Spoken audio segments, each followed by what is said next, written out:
تو سر اب if the Prime Minister always does have a second shot، اور اب تو بہت سے مشکل فیصلے جو آ رہے ہیں سر، خاص طور پہ جو ٹیکس کا ذکر ہو رہا ہے، ڈیٹا ویئر ہاؤس بنانے کا، دوسری طرف ریٹیلرز پہ ٹیکس لگانے کا، کتنا آسان یا مشکل ہوگا؟ بیکاز obviously آپ نے بھی بجٹ میں کوشش کی تھی ایک مرتبہ اس طرح کا ایک ٹیکس لگانے کی دکانداروں پر۔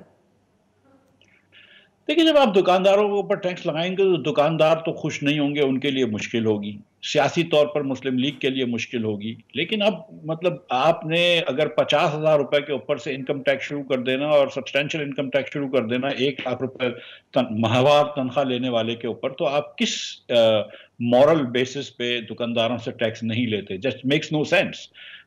تو دکانداروں سے ٹیکس لینا ضروری، سیاسی بیسس پہ نہیں لیتے نا ان سے، آپ مورل بیسس پہ تو نہیں، وہ فیصلہ تو سیاسی ہوتا ہے۔ لیکن اب میں آپ سے گزارش یہ کر رہا ہوں کہ ہم and that politics is still there نا سر؟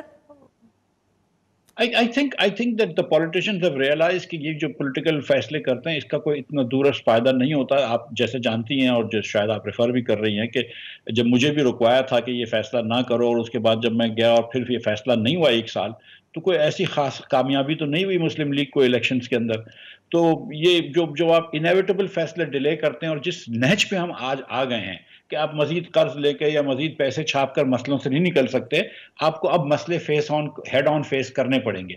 تو میرے خیال سے جس موڈ میں SIFC بیٹھی ہوئی ہے، اور جہاں پہ اور وہ اس وقت جو تھا وہ میرا شوق تھا، سمجھ لیجئے کہ دکانداروں کے اوپر ٹیکس لگانا، اب IMF کا